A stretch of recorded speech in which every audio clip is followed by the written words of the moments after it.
কিরে তোমাকে ফোন করে ডাকি কেন বাড়িতে আসার জন্য? এমন কি হয়েছে তোর? বাবা ঠাকুমা শরীর জ্বরে পুড়ে যাচ্ছে, তুমি ডাক্তারের কাছ থেকে ওষুধের ব্যবস্থা করো। তাই তোমার শরীর খারাপ? খুব শরীর ঠিক আছে, আমি ডাক্তারের কাছে গিয়ে ওষুধ আনার ব্যবস্থা করছি। হ্যাঁ, আর তুই স্কুল কামাই করলি কেন? আমি বলেছি না স্কুল কামাই করবি না। স্কুল কামাই করলে কত বড় পড়াশোনা তো ক্ষতি হয়ে যায়। না বাবা, একদিন স্কুল কামাই করলে কোনো বড় ক্ষতি হবে না, কিন্তু আজকে যদি আমি না থাকতাম তাহলে ঠাকুমার কত বড় ক্ষতি হতো তুমি জানো? না, ঠাকুর এমন কি করছিল তো? আমি আবার তোমাকে বলছি, তুমি লেখাপড়া ছাড়া অন্য কোনো কাজ না করলেও চলবে। তোমার এখন কাজ হচ্ছে শুধু লেখাপড়া করা, অনেক বড় হওয়া, ঠিক আছে? তুমি সবসময় বলো যে লেখাপড়া কর, লেখাপড়া কর, লেখাপড়া কর, অনেক বড় হও। লেখাপড়া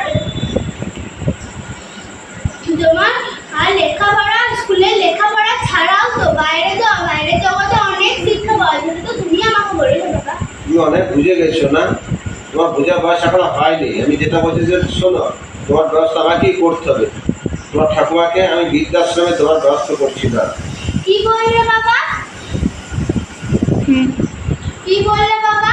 আজ ঠাকুমার বয়স হয়েছে, শরীর খারাপ তো হবে। মানুষের বয়স হলে নানা রকমের রোগ হয়, তারপরে তুমি ঠাকুমাকে বৃদ্ধাশ্রম দিয়ে আসবে? হ্যাঁ, দরকার বলে আমি তাই করবো। আমার একটাই লক্ষ্য, তোমাকে পড়াশোনা করে অনেক অনেক বড় হতে হবে। তুমি কি গো বাবা, যে ঠাকুমাকে তোমার পৃথিবীর আলো দেখিয়েছে, আর এই ঘরে যে তুমি বাস করছো, এই ঘরটা তো ঠাকুমারই, তাহলে তুমি যার ঘরে বাস করছো তাকে কি ঘরের বাইরে রাখবে বাবা? হ্যাঁ, দরকার বলে রাখতে হবে।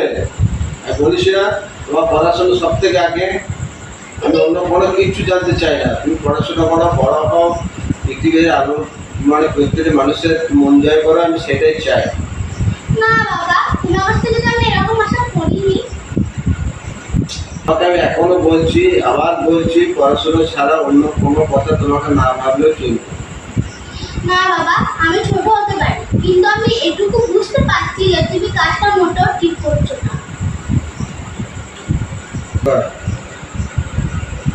তোমাকে এত ভালো মন্দ বোঝার ক্ষমতা তোমার এখন নেই। তোমাকে এত বুঝতে হবে না। আচ্ছা বাবা, তুমি যদি আমাকে একদিন না দেখতে পাও তাহলে কি তোমার কষ্ট হয় না বলো? হ্যাঁ, আমি তোমাকে ভীষণ ভালোবাসি রে। ওই জিনিস যদি আমি একদিন না দেখতে পাই না, আমার ভীষণ কষ্ট হয়। তোমার যেমন আমাকে একদিন না দেখলে প্রচুর কষ্ট হয়, তেমন তোমার মায়ের বুঝি তোমার জন্য কষ্ট হয় না? কিন্তু মুখে বলতে পারে না, কিন্তু তার তো অনেক তোমার জন্য কষ্ট হয় বলো। সবই বুঝতে পারছি, কিন্তু আমাকে তো কোনো ব্যবস্থা করতে হবে না? তো লেখাপড়ার জন্য আমাকে অনেক দূর করতে হবে, বুঝতে হবে। তো বল দিয়া। হ্যাঁ বাবা, আমি যা বলছি আমি ঠিকই বলছি। সবার মা বাবাই তো তাদের ছেলে মেয়েদের অনেক ভালোবাসে বলো। তুই ঠিকই বলেছি রে। সবার মা বাবা সবাইকে, সব ছেলে মেয়েকে ভালোবাসে রে। তুই আমার চোখ খুলে দিবি, তুই আমার চোখ খুলে দিবি। তোর ঠাকুমার মার আমি বৃদ্ধাশ্রমে